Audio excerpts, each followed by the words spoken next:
विनोद खन्ना एक ऐसे film star है जिन्होंने अपने शुरुआती दिनों में एक विलन के रूप में अपनी शुरुआत की और देखते ही देखते वो विलन से कैसे हीरो बन गए इसका आभास उन्हें खुद भी नहीं हुआ और दर्शकों ने उनको हीरो के रूप में हाथों हाथ लिया और उन्हें खूब पसंद किया। विनोद खन्ना अपने कैरियर में अपनी प्रतिद्वंदी अमिताभ बच्चन को लगातार टक्कर देते रहे और अगर आप 70 के दशक में किसी से ये पूछते कि उनका फेवरेट एक्टर कौन है, विनोद खन्ना या फिर अमिताभ बच्चन, तो 50 कहते कि अमिताभ बच्चन और 50 कहते विनोद खन्ना। जी हाँ, विनोद खन्ना का उस वक्त यह जलवा था। विनोद खन्ना का जन्म पंजाबी हिंदू परिवार में माँ कमला और कृष्णचंद खन्ना के घर पेशावर, ब्रिटिश भारत, जो अब पाकिस्तान में है, वहां हुआ था। उनकी 3 बहनें और एक भाई था। उनके जन्म के कुछ समय बाद भारत का विभाजन हो गया और उनका परिवार पेशावर छोड़कर मुंबई आ गया। उन्होंने सेंट मैरी स्कूल मुंबई से दूसरी कक्षा तक पढ़ाई की। साल 1957 में उनका परिवार दिल्ली चला गया, जहां उन्होंने Delhi public school Mathura road में पढ़ाई की। हालांकि 1960 में उनका परिवार वापस मुंबई आ गया, लेकिन उनको नासिक के पास देवलाली के एक बोर्ड स्कूल में भेज दिया गया।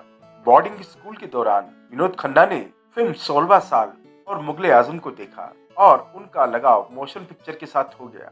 उन्होंने मुंबई से वाणिज्य की उपाधि प्राप्त की। उन्हें क्रिकेट खेल पसंद था। विनोद खन्ना ने एक इंटरव्यू के दौरान कहा था, जब वो स्टार थे, उन्होंने कहा, लोग ऐसा सोच सकते हैं कि मैं एक फिल्मी स्टार हूँ, लेकिन एक समय था जब मैंने टेस्ट खिलाड़ी बुद्धि कुंद्रन के साथ क्रिकेट खेला था। बाद में मैंने हिंदी टीम में एकनाथ सोलकर के साथ क्रिकेट खेला।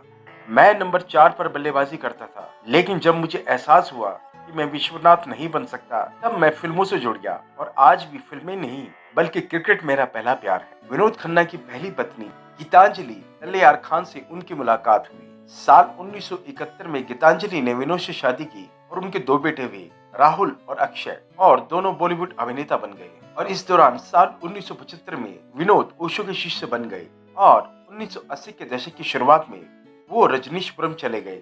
साल 1985 में विनोद खन्ना ने गीतांजलि से तलाक ले लिया। साल 1990 में विनोद खन्ना भारत लौट आए और लौटने पर उन्होंने उद्योगपति शरयू दफ्तरी की बेटी कविता दफ्तरी से शादी की, जिनसे उनका एक बेटा और एक बेटी श्रद्धा हुई। सुनील दत्त ने विनोद खन्ना को पहली बार ग्रेजुएशन के बाद देखा था। उन्होंने साल 1968 में प्रदर्शित फिल्म मन का मीत में खलनायक के रूप में अभिनय की शुरुआत की, जिसमें सुनील दत्त के भाई सोमदत्त फिल्म के हीरो थे। उन्होंने अपने कैरियर की शुरुआत में साल 1970 में फिल्म पूर्व पश्चिम, सच्चा झूठा, आन मिलो सजना और मस्ताना, साल 1971 में मेरा गांव मेरा देश और ऐलान जैसी फिल्मों में सहायक या फिर खलनायक के किरदार निभाए। वादा कर ले जाने जा, तेरे बिन मैं न रहूं, मेरे बिन तू न रहे, होके जुदा। विनोद खन्ना उन कुछ हिंदी अभिनेताओं में से एक थे जिन्होंने खलनायक की भूमिकाओं से शुरुआत की और बाद में नायक की भूमिका निभाने लगे। उन्हें अपना पहला ब्रेक फिल्म हम तुम और वो में साल 1971 में भारती विष्णुवर्धन के साथ मिला।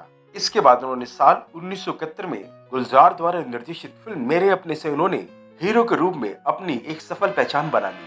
और साल 1982 में अपनी फिल्मी कैरियर के चरम पर जब विनोद खन्ना थे, तब उन्होंने आध्यात्मिक गुरु ओशो रजनीश के कहने पर अस्थायी रूप से फिल्म उद्योग को छोड़ दिया और वो जाकर रजनीश के आश्रम में रहने लगे। और इसके 5 साल के बाद उन्होंने साल 1987 में बम्बई में वापसी की और वापसी के बाद फिल्म जुर्म और चांदनी में रोमांटिक भूमिका निभाई। इसके बाद उन्हें ज्यादातर एक्शन फिल्में ही ऑफर की गई। साल 1997 में विनोद भारतीय जनता पार्टी में शामिल हो गए और अगले साल के लोकसभा चुनाव से पंजाब के गुरदासपुर निर्वाचन क्षेत्र से वो चुन लिए गए। साल 1999 में फिर से गुरदासपुर के लिए चुने गए। साल 2002 में वो पर्यटन मंत्रालय में केंद्रीय मंत्री बने और इसके 6 महीने बाद उन्हें विदेश मंत्रालय के MEA के राज्य मंत्री के रूप में स्थानांतरित कर दिया गया। साल 2004 में उन्होंने गुरदासपुर से फिर दोबारा चुनाव जीता। गुरदासपुर के भाजपा सांसद ने केंद्रीय पर्यटन और संस्कृति राज्य मंत्री के साथ ही भारी मामलों में भी काम किया। मैं 1 नंबर का आदमी हूँ और तुम्हारे पास 2 नंबर का माल है। अच्छा। विनोद खन्ना को गंभीर निर्जलीकरण से पीड़ित होने के बाद 2 अप्रैल 2017 को मुंबई के गोरेगांव में सर एचएनएन रिलायंस फाउंडेशन अस्पताल और अनुसंधान केंद्र में कुछ हफ्तों के लिए भर्ती कराया गया था और 27 अप्रैल को सुबह 11:20 पर उनका निधन हो गया। उनके परिवार ने बीमारी के बारे में कोई भी जानकारी देने से इनकार कर दिया। दोस्तों, ये थी आज की वीडियो अपने जमाने की हैंडसम और एक प्रतिभाशाली अभिनेता विनोद खन्ना के बारे में, जिन्होंने अपने समय में बॉलीवुड पर शहंशाह की तरह राज किया और वो उस दौर में किसी भी तरह से अमिताभ बच्चन से कम नहीं आके गए। उनका स्थान वही रहा जो अमिताभ बच्चन का था। दोस्तों, आई होप कि आज का वीडियो आपको पसंद आया होगा। दोस्तों, अगर आपको आज का वीडियो पसंद आया तो प्लीज से लाइक, सब्सक्राइब, शेयर और घंटी का बटन भी दबा दीजिए ताकि हमारे आने वाली हर वीडियो का नोटिफिकेशन आपको जल्द से जल्द मिल सके। इसी के साथ मैं आपका होस्ट संजय कुमार आपसे विदा चाहता हूँ। धन्यवाद, थैंक यू, जय हिंद, जय भारत।